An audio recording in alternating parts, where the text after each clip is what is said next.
নমস্কার বন্ধুরা, আমি আজ হাতে মাখা মুসুর ডাল তৈরি করব। অনেক তো মুসুর ডাল খেয়েছেন, কিন্তু এই রকম করে একবার খেয়ে দেখবেন, মনে হয় আমার খুবই ভালো লাগবে, একবারে তৈরি হয়ে যাবে। আমি ছোট ছোট বাটি 2 বাটি মুসুর ডাল নিয়েছি। মুসুর ডালটাকে খুব ভালো করে ধুয়ে নিয়েছি, ছাঁকনি দিয়ে ভালো করে ধুয়ে নিয়েছি। এবার আমি মুসুর ডালটা নিলাম। মুসুর ডালটা নিয়ে এর মধ্যে আমার কিছু আদা কুচি আছে, আদা কুচিটা দিয়ে দিলাম। অল্প রসুন কুচি দিয়ে দিলাম। আর এখানে যে 2টো ছোট সাইজের পেঁয়াজ নিয়েছিলাম, এই পেঁয়াজটাও দিয়ে দিলাম। পেঁয়াজটা দিয়ে দিলাম। আর এখানে ছোট সাইজের 2টো আলু কেটে নিয়েছি, আলুটাও দিয়ে দিলাম। মুসুর ডাল তো খুব তাড়াতাড়ি সেদ্ধ হয়ে যায়, সেজন্য আমি কড়াইতেই সেদ্ধ করব। এগুলো সমস্ত কিছু দিয়ে দিলাম। দিয়ে আমি অল্প পরিমাণ একটু তেল দিলাম। এই তেলটা দিয়ে সুন্দর করে আমি একটু হাতে করে মাখবো। এরকম করে 1 মিনিটের মতো কিন্তু আপনাদের মেখে নিতে হবে। এই যে আমার মেখে নেওয়া হয়ে গেল। আমি এক সাইডে এটাকে এবার ঢাকা দিয়ে এক সাইডে রেখে দিলাম।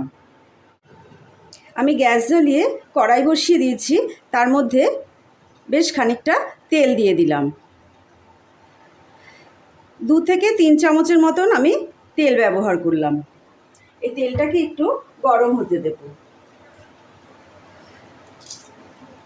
তার সঙ্গে আমি 2টো তেজপাতা দিয়ে দিলাম। আর এইদিকে আমি দিলাম এলাচ আর দারচিনি। 2টো এলাচ আর 1 টুকরো দারচিনি, আর সঙ্গে 2টো শুকনো লঙ্কা দিলাম। আর দিলাম কালো জিরে আর রসুন কুচি। এটাকে এখন ভালো করে একটুখানি ভেজে নেব। সুন্দর একটা গন্ধ বেরোলে তারপর আমি ডালটাকে ছেড়ে দেব।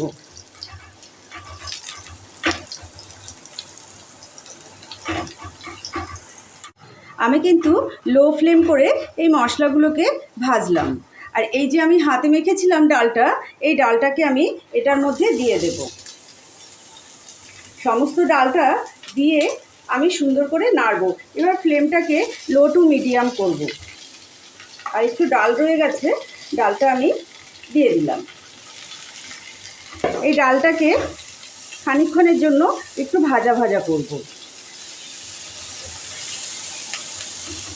ভাজতে ভাজতেই আমি 2টো টমেটো কেটে নিয়েছিলাম, ছোট সাইজেরই টমেটোগুলো দিয়ে দিলাম। আর সঙ্গে দিয়ে দিলাম লবণ, পরিমাণ মতো লবণ দিয়ে দিলাম। পরে একটু আমরা দেখে নেব যে লবণটা ঠিক আছে কিনা। আর দিলাম হলুদ, হলুদটাও রং হওয়ার জন্য দিয়ে দিলাম। আর এখানে একটু দিলাম 1 চামচের মতন কাশ্মীরি লঙ্কার গুঁড়ো। আর 1 চামচের মতন জিরে আর ধনে গুঁড়ো আমার মেশানো আছে, 1 চামচের মতো দিলাম। দিয়ে এবার ভালো করে এটাকে ভাজা ভাজা করে নেব। আর 2টো কাঁচা লঙ্কা দিলাম। কাঁচা লঙ্কাগুলো খুবই ঝাল, সেই জন্য আমি 2টোই ব্যবহার করলাম। আপনারা যে যেমন ঝাল খাবে সেইভাবে ব্যবহার করবেন। আর কেউ যদি চিনি খান, তাহলে অল্প একটুখানি সামান্য পরিমাণে চিনিও দিতে পারেন। আমি আর চিনিটা ব্যবহার করব না। এটাকে এখন সুন্দর করে একটুখানি নাড়াচাড়া করব। একটু নাড়াচাড়া করলেই হয়ে যাবে, যাতে একটু কাঁচা ভাবটা চলে যায়। আমাদের ভাজতে ভাজতে কাঁচা গন্ধটা চলে গেছে, মশলাগুলো ভাজা হয়ে গেছে। এবার আমি পরিমাণ মতো জল দিয়ে দেব। খুব একটা পাতলা হবে না, একটু থকথকে হবে। এটা রুটি, লুচি, পরোটা সব কিছুর সঙ্গেই যাবে। রাতে দিনে সবসময় এটা খেতে পারবে। আমি এখন জল দিয়ে দিলাম। গরম জল দিলে ভালো হয়, কিন্তু এখন আমি নর্মাল জলই দিয়ে দিলাম। আর একটুখানি জল লাগবে সেদ্ধ হওয়ার জন্য, আর একটুখানি আমি জল দিয়ে দিলাম। এবার এটাকে আমি ফুটতে দেব, সুন্দর করে ফুটতে দেব। ঢাকনা চাপা দেব না, এমনিতেই সেদ্ধ হয়ে যাবে। যদি আমার চ্যানেলটিকে ভালো লাগে, তাহলে লাইক, শেয়ার, কমেন্ট, সাবস্ক্রাইব অবশ্যই করবেন। বন্ধুবান্ধবদের সঙ্গে শেয়ার করার অনুরোধ রইল।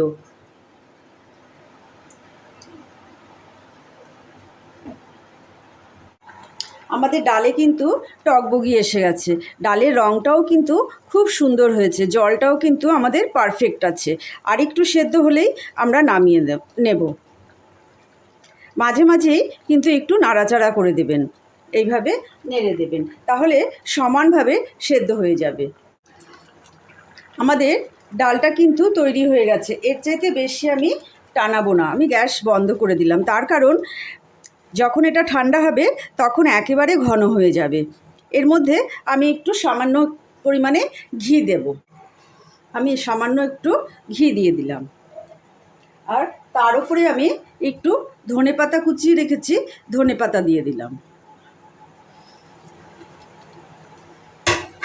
এবার এটাকে নেড়ে খানিকক্ষণ ঢেকে রাখবো। আমাদের কিন্তু ডাল তৈরি হয়ে গেল, হাতে মাখা ডাল কিন্তু তৈরি হয়ে গেল। একটা লাইক কিন্তু অবশ্যই করবেন। একটা লাইক আমাকে রান্না করতে অনেকটা উৎসাহ যোগাবে।